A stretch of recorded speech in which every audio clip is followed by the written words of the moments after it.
konsep dari pendidikan pendidikan praktisi tasawuf program 200 jam sebenarnya ingin membimbing teman-teman dalam praktek terhadap klien ini Kak Ami ya. Jangan anggap bahwa praktisi tasawuf itu hanya terapi loh ya. Enggak. Praktisi tasawuf itu pendampingan spiritual. Lalu bisa memang bisa untuk terapeutik, tetapi juga bisa untuk konseling, bisa juga untuk misalnya ya yang rodo aneh-aneh itu ya. Jadi misalnya, oh kok dagangan saya kurang laris ya, caranya gimana? Konsultan gitu. Nah, konsultan kayak gitu. Kok saya jodohnya jauh, tekniknya bagaimana? Nah, gitu. Jadi satu dapat apa tadi? Ijazah. Kedua dapat keanggotaan. Yang ketiga izin praktek. Jadi nanti akan dapat.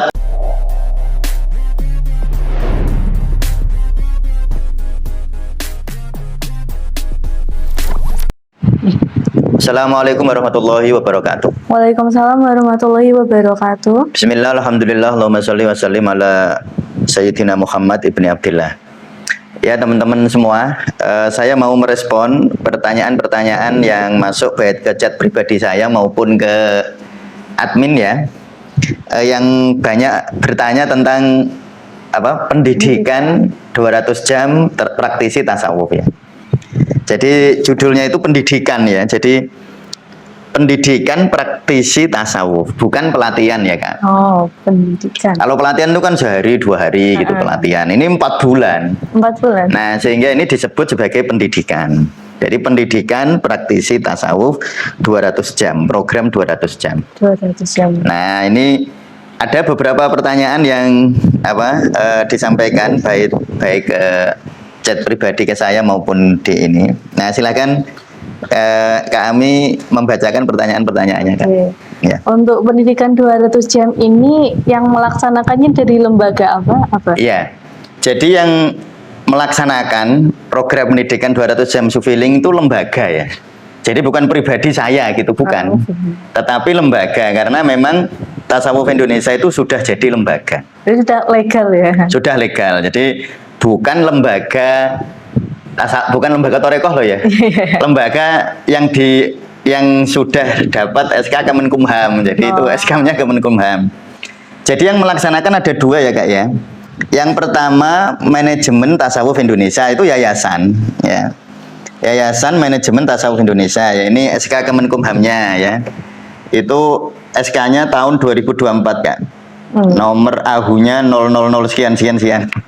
Nah, ini ada SK ya. Yang kedua, untuk izin praktek nanti, jadi teman-teman yang mengikuti program 200 jam kan nanti dapat izin praktek. Itu yang perizinannya itu nanti lewatnya Perhimpunan Pemerhati dan Praktisi Tasawuf Indonesia, P3TI, sudah ada Depkumhamnya juga. Jadi kalau pendidikannya itu ini, kalau untuk urusan-urusan praktek nanti legalitasnya melalui P3TI, Perhimpunan Pemerhati dan Praktisi Tasawuf Indonesia. Nah, ini ya.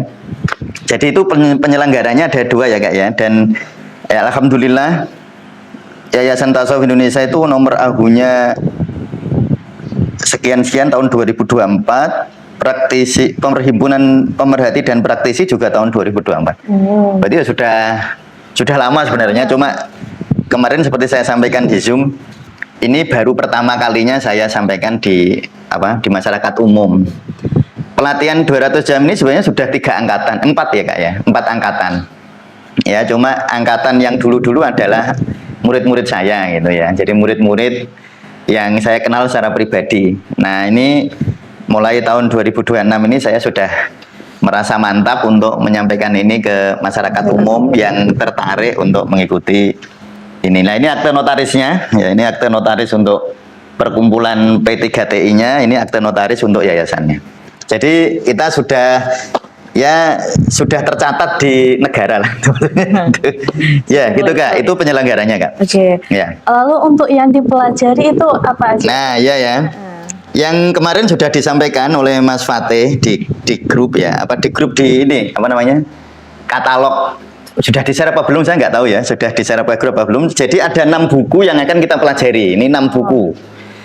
Nanti ada tambahan-tambahan buku ini. Oh, banyak juga yang Ya, ini tambahannya ya. Jadi ini bukunya ada, ini modul utamanya yaitu pendidikan praktisi tasawuf, terus kepekaan energi zikir sudah sangat populer di teman-teman ya. Zikir nafas sudah sangat populer juga di teman-teman. Lalu ada zikir la ilaha illallah, ini yang teman-teman mungkin baru dengar. Nah, ini yang insya Allah mau terbit, yang juga ini obat biospiritual. Nah, obat biospiritual, terus ada pemecahan masalah. Ini saya kira teman-teman sudah sangat populer kalau ini ya, karena sudah kita buat podcast lama. Lalu jadi ada 6 buku utama ya, ada 6. Lalu nanti teman-teman juga akan mendapatkan akses file akses buku ini. soft file e-booknya. Ya, e-booknya ini kerangka konsep. Ini juga sudah populer saya kira. Nah, ini yang belum populer karena ini memang ini sudah saya tulis sejak tahun berapa ini ya? Ini tahun 2021 Pak, lama. Oh. Nah, ini memang ya mungkin teman-teman baru lihat, memang baru saya perlihatkan karena ini Sufi Healing in Action. Jadi bagaimana menggunakan Sufi Healing dalam proses pengobatan ya. Praktisnya ya. Ya, ini Kak, praktikum. Oh, praktikum. Praktikumnya. Ini lalu nanti teman-teman akan mendapatkan akses ini juga, menyelami hakikat sholat ya. Lalu akan dapat akses ini intisari intisari ilmu nafas. Oh, ada yang satu kelewatan. Nanti ada ini panduan praktis menuju fana 13 latihan. Ada satu lagi rupanya saya lupa, ini enggak saya bawa. Itu buku tentang mempraktekkan zikir dan nafas dalam proses pengobatan fisik maupun mental. Jadi untuk hipertensi apa? Untuk nanti saya foto ke grup. Nah, buku-buku yang nanti akan didapatkan. Terus ada untuk hipertensi, untuk GERD, nanti ada juga untuk psikologis, kecemasan, fobia, trauma. Itu nanti ada buku-buku khususnya. Nah, sekarang begini, mungkin teman-teman bertanya. Nah, kalau gitu membaca buku ya nggak apa-apa ya memang, karena buku-buku ini kecuali ini dan ini memang tidak saya jual bebas. Memang kalau yang 2 ini hanya untuk yang pelatihan ya. Kalau yang 2 ini, yang lain itu nanti teman-teman sebenarnya misalnya nggak ikut bisa membaca. Tapi bedanya apa sih gini? Ya, jadi gini Kak ya. Saya jelaskan dulu ke teman-teman konsepnya. Konsep dari pendidikan pendidikan praktisi tasawuf program 200 jam sebenarnya ingin membimbing teman-teman dalam praktek terhadap klien. Nah, kalau teman-teman baca untuk diri sendiri ya boleh aja kan. Ya, teman-teman membaca untuk kepentingan ketenangan diri boleh. Nah, kalau yang ikut ini pendidikan 200 jam itu akan dibimbing bagaimana menggunakan buku ini dalam proses terapi gitu. Jadi bagaimana menggunakan buku ini dalam proses terapi. Bagaimana menggunakan buku ini zikir nafas dalam proses terapi. Jadi nanti ada ini Kak, status klien ya. Nah, ada prosedur-prosedurnya yang untuk terapi. Kalau di sini kan bukunya prosedur melakukan kan. Ya kan, misalnya zikir nafas jasadiyah itu kan prosedur melakukan zikir nafas jasadiyah. Zikir nafas kolbiyah, zikir nafas nafsiyah, zikir nafas ruhiyah, zikir nafas fana. Itu buku ini buku praktis untuk melakukan praktek. Nah, tetapi kalau di pelatihan ya, sekali lagi kalau di pelatihan mengajarkan bagaimana menggunakan zikir nafas sebagai terapi terhadap klien. Nah, itu bedanya. Jadi bedanya program pendidikan dan dan pelatihan seminar-seminar ya. Itu sebenarnya bedanya kalau di program pendidikan kita akan mengajari tahap demi tahap bagaimana menerapi klien. Yang kemarin di Zoom sudah saya sampaikan, nanti ada status klien, nanti diperiksa dulu, dianamnesis dulu, diperiksa dulu, lalu dianalisis, lalu kira-kira pengobatannya pakai cara yang mana gitu. Milih cara yang mana, kan caranya banyak. Ya, nah itu nanti jadi bedanya di situ ya Kak ya. Nanti bagaimana caranya misalnya menggunakan kepekaan energi zikir untuk tujuan terapeutik atau tujuan konseling. Nah, jangan anggap begini ya, saya lupa, jadi yang penting ini Kak Ami ya. Jangan anggap bahwa praktisi tasawuf itu hanya terapi loh ya. Enggak. Praktisi tasawuf itu pendampingan spiritual. Lalu bisa memang bisa untuk terapeutik, tetapi juga bisa untuk konseling, bisa juga untuk misalnya ya yang rodo aneh-aneh itu ya. Jadi misalnya, oh kok dagangan saya kurang laris ya, caranya gimana? Konsultan gitu. Nah, konsultan kayak gitu, kok saya kok jodohnya kok jauh, tekniknya bagaimana? Nah gitu. Jadi jangan bayangkan bahwa belajar praktisi tasawuf itu hanya terapi loh ya. Bukan hanya terapi fisik. Loh, tasawuf itu luas banget. Meliputi seluruh seluruh aspek kemanusiaan kita. Jadi masalahnya ya masalah kita, masalah ekonomi, masalah sosial. Kok suami saya kok kayaknya menjauh dari saya ya? Bagaimana caranya? Bagaimana ikhtiarnya? Nah, jadi jangan, saya minta betul teman-teman jangan menganggap bahwa praktisi tasawuf hanya untuk terapi fisik. Itu salah besar. Nah, jadi di samping terapi fisik juga bisa dipakai untuk pendampingan spiritual, problem solving. Makanya kan ada ini kan, iya kan, pemecahan masalah cara sufi, ada problem solving gitu. Nah, Unlimited yang saya. kenapa? Manfaatnya unlimited. Ya, pokoknya banyak lah gitu ya. Jadi jangan membayangkan itu ya, jangan membayangkan hanya terapi fisik. Jadi makanya saya sebut di sini itu praktisi tasawuf kan, bukan terapeutik, bukan hanya terapi. Kami praktisi itu ya seluruh aspek. Pokoknya ngeluhnya apa? Oh, anak saya kecanduan judol. Oh, suami saya selingkuh. Oh, istri saya COD terus. Nah, itu gimana caranya? Nah, itu nanti kita akan ajarkan itu. Jadi pada prinsipnya, ya tadi saya sampaikan ya Kak ya, bahwa yang dipelajari ini tadi, yang dipelajari intinya 6 buku.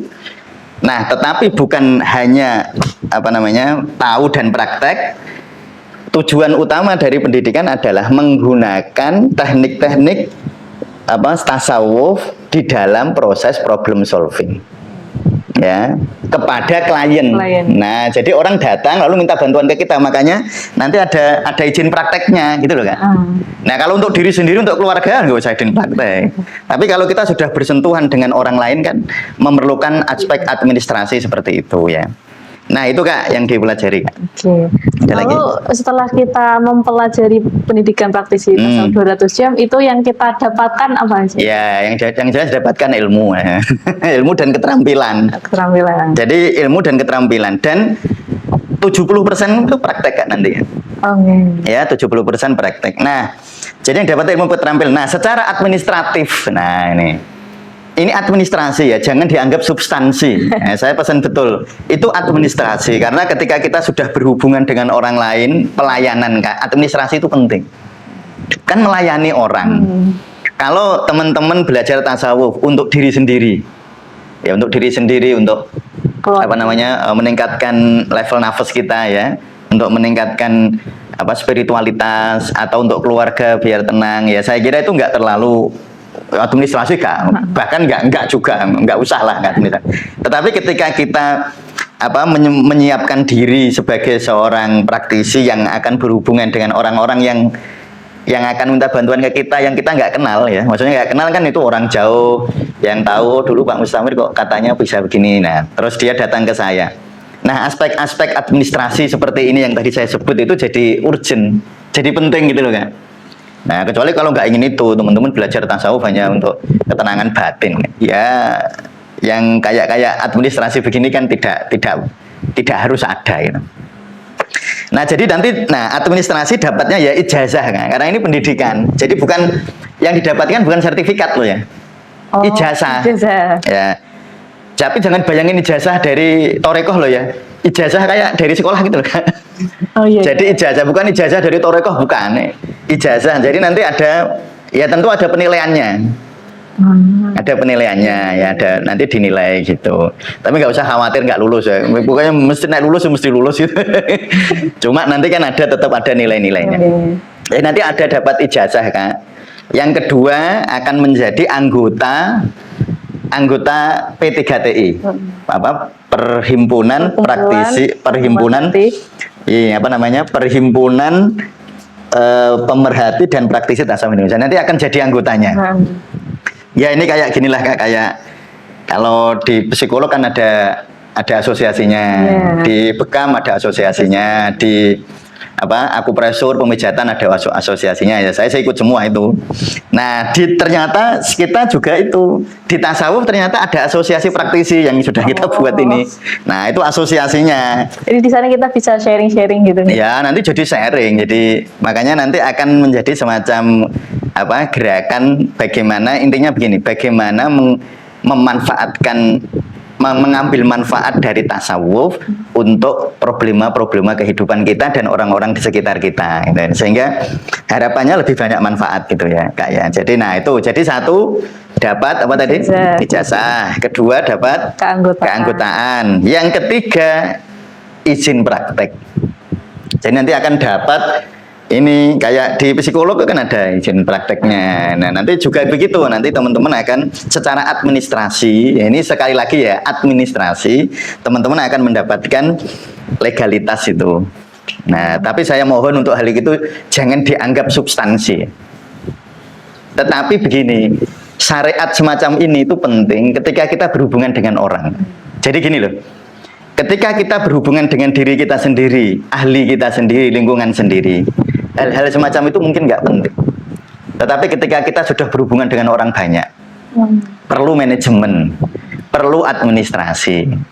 Nah, yang nggak perlu administrasi ya nggak apa-apa. Wong yang dicari ketenangan batinnya sendiri, ketenangan batin. Tetapi ketika teman-teman ini punya gairah ya Kak ya, punya gairah, punya keinginan, punya motivasi untuk saya kok punya gairahnya di situ ya. Kayak saya itu dulu kan. Ternyata gairah saya bukan di kedokteran medis. Gairah saya di tradisional. Itu dorongan batin. Nah, ketika saya senang belajar, saya senang bekam, saya senang akupresur, saya senang ini. Mau tidak mau ketika saya mau mempraktekkan itu untuk masyarakat umum, saya harus masuk organisasinya. Kalau untuk masyarakat umum, lah kalau untuk muridnya ngaji itu nggak usah. Muridnya ngaji untuk keluarganya sendiri nggak usah pakai gini-gini itu nggak perlu. Tapi ketika kita istilahnya ingin memberi manfaat ke masyarakat umum, hal-hal semacam ini itu penting ya, organisasi lah, memanage itu jadi penting. Jadi dapatnya 3 itu, di samping dapat ini semua tadi ya. Jadi dapatnya tadi apa namanya? Ijazah, ya ijazah kayak Kak Ami kuliah lalu dapat ijazah ya. Lalu ada KTA ya, kartu tanda anggota P3TI. Lalu yang ketiga teman-teman akan mendapatkan izin praktek izin prakteknya dari Perhimpunan Pemerhati dan Praktisi Tasawuf Indonesia. Oke. Ya, gitu ada lagi nggak? Ya, selanjutnya untuk model pembelajarannya, Niku seperti apa? Ya, jadi model pembelajarannya full online. Online. Nah, full online. Makanya yang ini kan yang pelatihan kepekanan energi zikir kan ada yang dari Malaysia 7 orang beberapa. Oh. Ya, itu mau ikut boleh. Karena online. Dan selama 4 bulan. 4 bulan. Kayak orang 1 semester kan. Kalau kami kuliah kan 1 semester 4 bulan. Makanya 200 jam. Memang 200 jam betulan gitu. Jadi nanti pelajarannya 4 bulan. Tetapi teman-teman nggak usah khawatir. Karena ada yang nanya ini loh. Lah Ustaz, nanti kalau saya bolos gimana? Ya nggak apa-apa, kan online, kan ada videonya. Oh, ada. Misalnya ini belajar ada videonya. Teman-teman nggak ikut nih. Karena ada acara. Misalnya kami ikut, ya terus ada lamaran, oh ya praise ya. Nah itu boleh misalnya izin lah, kan ada videonya. Jadi yang penting sebenarnya teman-teman belajarnya, nggak harus mengikuti, misalnya harus jam berapa jam, fleksibel banget ya. Jadi sangat fleksibel. Jadi misalnya teman-teman hari ini nggak bisa ikut, ya besok kan tinggal lihat videonya. Bisa pas malam-malam daripada ngalamun gitu kan lihat videonya. Terus nanti tentu ada tugas-tugas ya. Tugas-tugasnya nggak berat lah. Jadi mungkin kalau kita bingung terhadap video bisa dipertanyakan di grup gitu. Iya bisa, ya jelas bisa toh. Ya. Itu sangat interaktif nanti grupnya akan sangat interaktif dan saya akan mendampingi di jam-jam pelajaran. Maksudnya mendampingi jam 12 siang sampai malam. Jadi nanti setiap ada pertanyaan akan langsung saya respon di grupnya ya, di grup praktisi pendidikan praktisi tasawuf. Nah terus ada pertanyaan gini Kak, nanti kan gini 3 bulan kita itu akan belajar ini, belajar melakukan praktek terapi. Terus 1 bulan terakhir di minggu 15 sampai 18 itu ada teman-teman praktek langsung kepada pasien, minimal 7 orang. Ini teman-teman nyari pasien gitu. Atau pasiennya boleh siapa saja, boleh ibunya, bapaknya, adiknya, tetangganya, boleh. Jadi pasiennya itu boleh nyari sendiri. Nah, kemudian ada yang nanya, lah kalau kita nggak dapat pasien gimana, Ustadz? Ya nanti kita cariin. Nah, pasien saya kan banyak. Nanti ada pasien, coba diterapi gitu. Nanti teman-teman juga gitu. Nah, nanti proses 7 kali menerapi pasien secara langsung itu akan kita bahas. Kita analisis bareng-bareng. Nah, gitu Kak. Itu kayak orang belajar kedokteran itu koas gitu loh Kak. Iya. Nah, koas itu kan langsung praktek kan. Kalau adik-adik misalnya keperawatan kan ada apa namanya profesinya kan, 1 tahun profesi, kebidanan juga ada 1 tahun profesi kan gitu. Jadi ini itu nanti gitu ada teman-teman akan apa namanya akan diajarkan secara langsung ke klien 7 orang. Nyari 7 orang tuh kan tetangga kan ada temen yang merasa punya keluhan ya diterapi aja. Nanti laporan ke kita gitu. Laporan ke kita nanti kita lihat, kita analisis. Namanya belajar itu nggak usah takut salah. Nah kalau yang takut salah nggak mungkin belajar, saya jamin ya. Ya jadi itu Kak, nggak usah teman-teman yang merasa ini kalau nggak dapat pasien nanti gimana. Oh enggak, kalau pasien misalnya teman-teman kok ndelalah memang nggak dapat gitu atau malu gitu kalau di rumah misalnya nyari sendiri malu, nanti kita yang nyiapin. Nah, pasien-pasiennya. Nah gitu, ada lagi nggak? Oh enggak, udah terjawab semua dokter. Udah terjawab semua ya. Jadi materinya itu kemarin ada yang nanya itu termasuk bekam apa enggak? Ya enggak. Ya kalau bekam itu nggak bisa online nggak? Iya. Nah, belajar bekam online ya nggak bisa. Gimana belajar online-nya? Nah itu jadi kalau yang 200 jam ini tadi ya belajarnya ini 7 buku ini. Ada kerangka konsep ya. Tadi ada kerangka konsep sufi. Ini ada namanya. Ini ada modulnya. Ini bukan modul sih ini. Jadi kayak buku panduan ya di dalam pendidikan praktisi tasawuf. Saya kira itu ya, semoga bisa lebih jelas lagi karena kemarin banyak yang nanya seperti itu. Silakan nanti teman-teman bisa, kalau yang merasa gairahnya ke situ ya, punya gairah. Gairah itu dorongan batin ya. Kan orang itu dorongannya beda-beda ya. Ada orang belajar tasawuf itu dorongannya untuk tenang. Sudah. Tapi ada yang dorongannya kalau lihat orang kasihan. Kok dia sedih terus ya? Saya bantunya gimana ya? Kan gitu. Itu kan dorongan kan? Dorongan. Nah, yang punya dorongan seperti itu saya kira wadah menjadi praktisi tasawuf ini menjadi salah satu pilihan yang menurut saya pilihan yang sangat bermanfaat ya. Jika teman-teman ingin seperti itu. Saya kira demikian untuk pertanyaan yang bersifat administratif dan lain-lain, misalnya biaya pendaftaran dan lain sebagainya, nanti akan bisa langsung menghubungi admin Tasawuf Indonesia. Ya, saya kira demikian untuk kali ini. Terima kasih. Assalamualaikum warahmatullahi wabarakatuh. Waalaikumsalam warahmatullahi wabarakatuh.